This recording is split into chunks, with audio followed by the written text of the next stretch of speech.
أعوذ بالله من الشيطان الرجيم. بسم الله الرحمن الرحيم.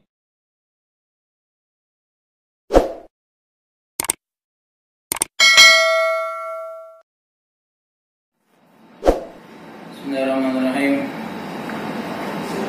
Assalamualaikum warahmatullahi wabarakatuh. Waalaikumsalam warahmatullahi wabarakatuh. Alhamdulillahi rabbil alamin. Wassalatu wassalamu ala asyrafil anbiya'i wal mursalin Sayyidina wa maulana Muhammadin wa ala alihi wa sahbihi wa man tabi'ahum ila yaumil din. Rabbi shrah li sadri wa yassir li amri wa hlul 'uqdatam min lisani yafqahu qawli. Amma ba'd.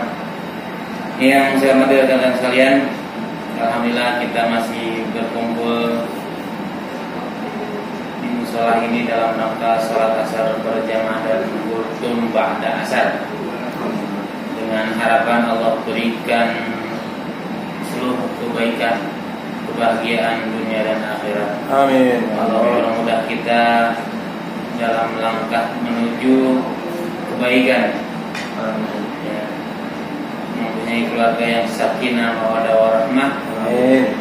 Punya anak-anak yang soleh dan solehah. Amin. Rumah-rumah yang mewah. Amin. Tanah-tanah yang lega. Amin ya Allah. Kontrakan di mana-mana. Ini punya siapa tak? Yang kita kan loh. Amin ya Allah.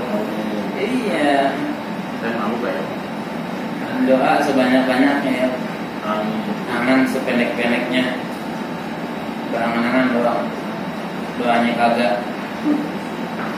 doa apa? Ya, kita baca Fatihah khususnya untuk diri kita dan keluarga kita. Juga buat JNE dan khusus untuk pengarang ini kita Syekh Nawawi Al-Bantani. Syaudalamul Fatihah. Bismillahirrahmanirrahim.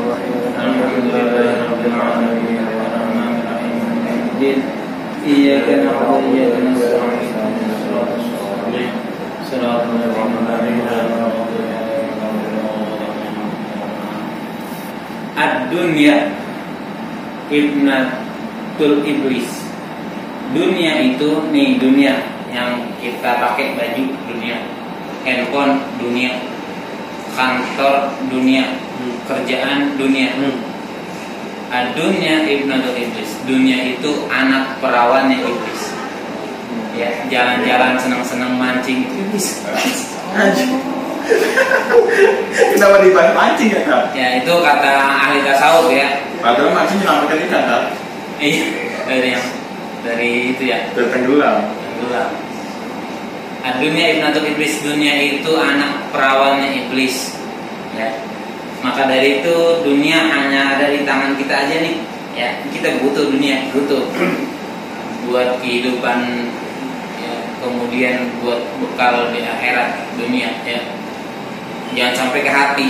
Kalau sampai ke hati, nanti bapaknya nih si iblis itu masuk ke hati kita juga ya, nyamperin anaknya. Makanya cukup di tangan. Itu teori ya. Baru bilang duit 50.000 pusing kita. Aduh, mana tadi itu kembalian dari beli pot. Repot dah. Itu dunia tuh ya. Nah, pembahasan kitab Nasoihul Ibad ini makin kesini makin nikmat ya untuk kita cermati.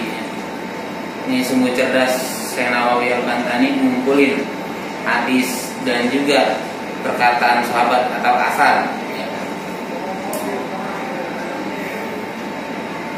Semakin enak kita renungkan ya. Semakin ketagihan kita pelajari ini kitab Nasoihul Ibad. Bismillahirrahmanirrahim. Wal maqalatus salisatu asyar. Makalah atau makalah bahasa anak kampusnya gitu. Makalah yang ke-13.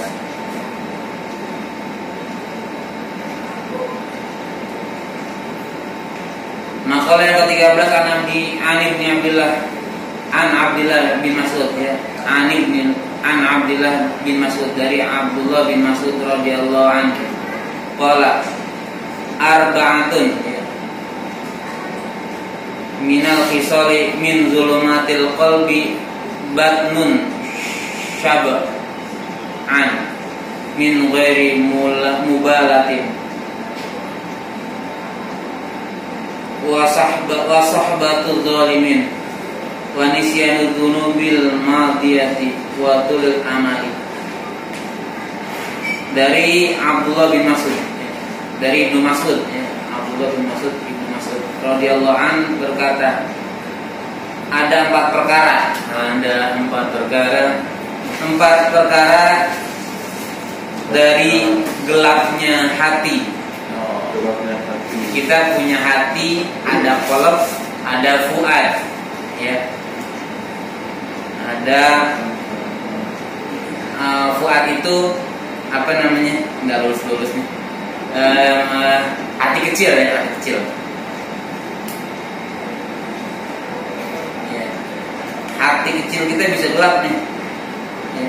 Hati kita bisa gelap ya, bisa gampang emosi, bisa cekukan, bisa gampang marah, sakit hati, kecewa, broken heart lah pokoknya. Itu batnun syab'ana. Yang pertama, perut yang kenyang. Perut yang kenyang ya. Itu artinya para ulama, para ahli tasawuf menghindari dari kenyangnya perut. Kenapa? Karena bisa bikin gelapnya hati. Jadi sebelum kenyang dia udah berhenti.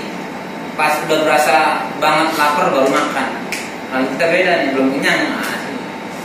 Dari mulai makanan pembuka, terus makanan inti, terus makanan penutup. 3 jenis makanan yang kita lahap di satu waktu. Itu Yahudi yang itu. Aja. Yahudi.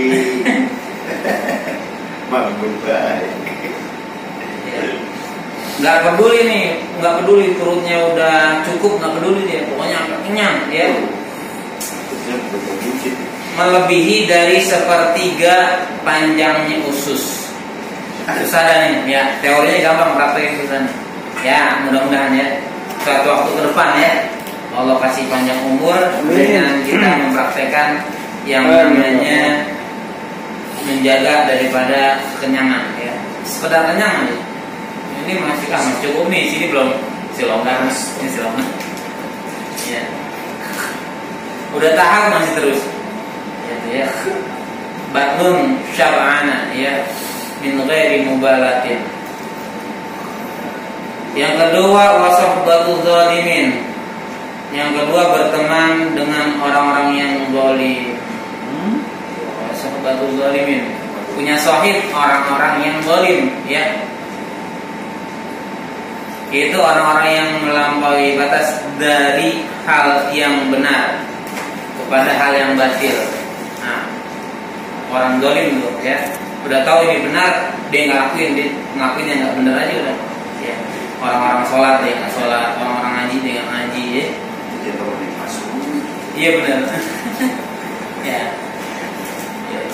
Siapa temanmu, maka bisa dinilai itu kamu.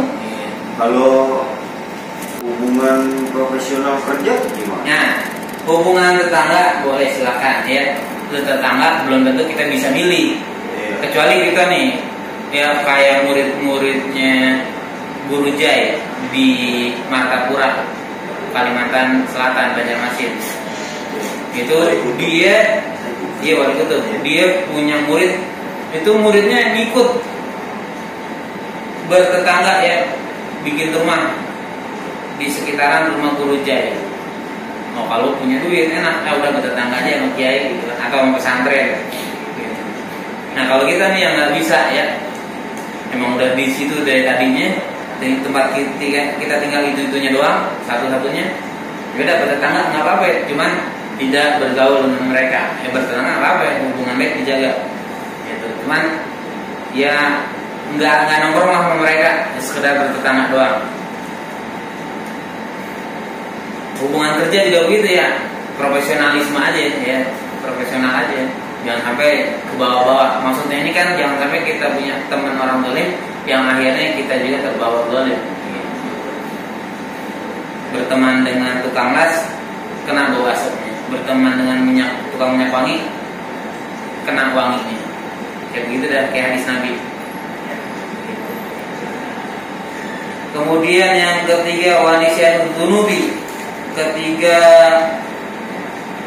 melupakan dosa al-madiyati yang telah lalu.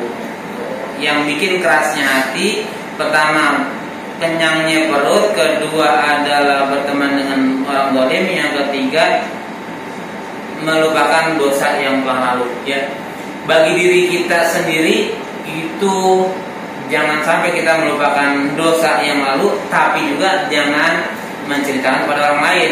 Wah dulu nih gua nih, jangan juga. Itu keluar daripada kategori dia bertobat kepada Allah. Ya. Kalau kita masih cerita nih aib kita, berarti dia belum bertobat kepada Allah. Tapi kita juga jangan melupain ya. Maksudnya jangan sampai kita nggak ada penyesalan ya.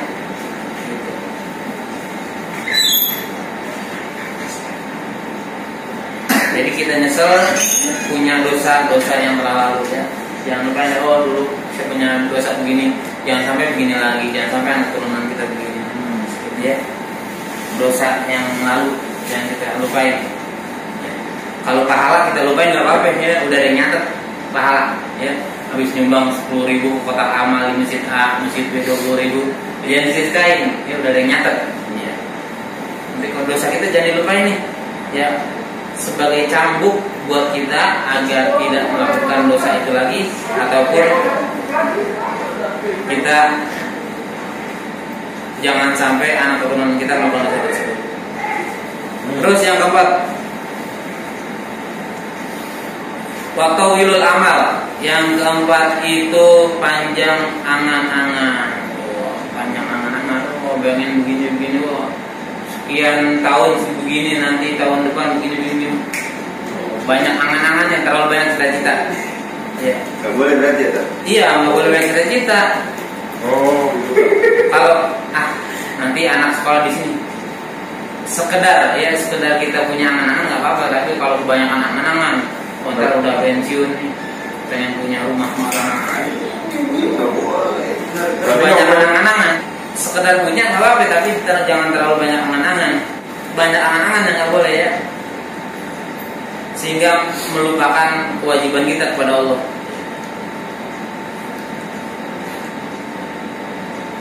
Ya nanti berapa tahun kemudian ya, cita-cita nggak apa-apa, sekedar punya cita-cita masalah. Tapi kalau sampai kebanyakan pengen itu angan-angan, jangan masih jauh banget. Misalkan nih anak nih, ntar lo kalau udah gede lo harus jadi dokter, masih kecil anaknya, digituin masih panjangan, udah jangan.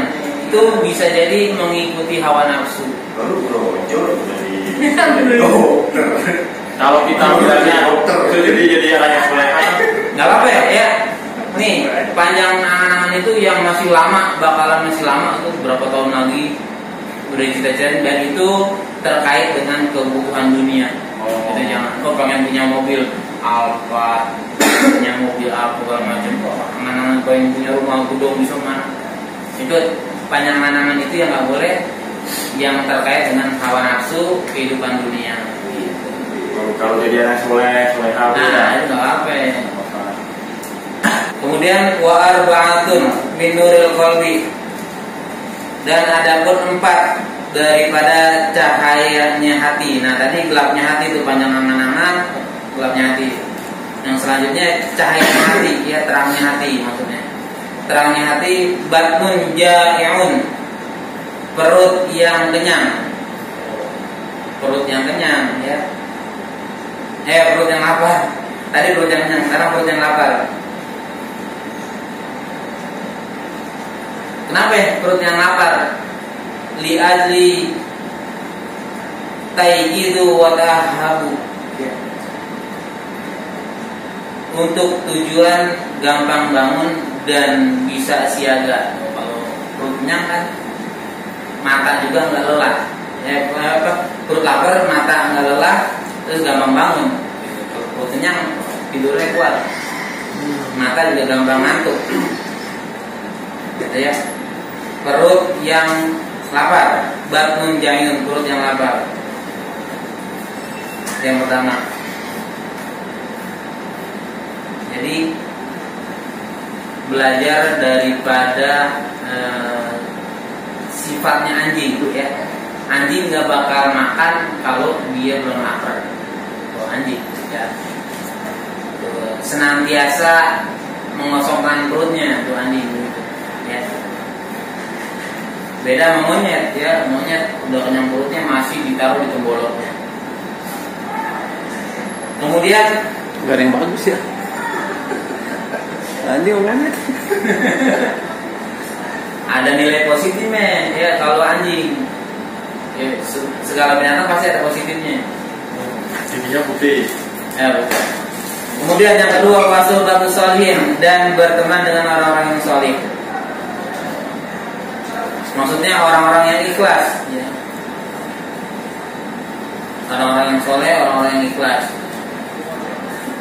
Itu bikin terangnya hati kita ya, bikin lunaknya hati kita, bikin bercahayanya hati kita. Wahidul dzunubi, dan menjaga daripada dosa yang telah lalu. Menjaga, maksudnya menjaga itu dia dengan rasa penyesalan ya, benar-benar ya Allah, belum punya dosa ya Allah, kayaknya nggak pantas nih masuk surga nih ya. Jadi banyak istighfar gitu ya, banyak istighfar, banyak baca doa Rabbana zalamna anfusana wa lam taghfir lana warhamna lanakunanna minal khasirin. Gitu. Kemudian yang keempat, wa qasrul amal, pendek angan-angan. Pendek angan-angan ya. Kalau yang tadi adalah panjang angan-angan, sekarang pendek angan-angan. Maksudnya gimana? Pokoknya mengalir aja dah, jangan terlalu banyak angan-angan. Aduh, ini udah punya MX, pengen mobil ah. Kalau pendek angan-angan? Pendek angan-angan, udah yang ada aja, ya yang ada aja udah jalanin. Nggak maksa-maksain buat muka, nggak maksa-maksain buat menghalalkan segala cara buat mendapatkan dunia. Punya duit 30 juta, beli kan. Istilahnya angan-angan dari pendek. Udah ada duitnya, jangan maksain utang, jangan punya kasih utang. Sekali darurat ya, sekali darurat.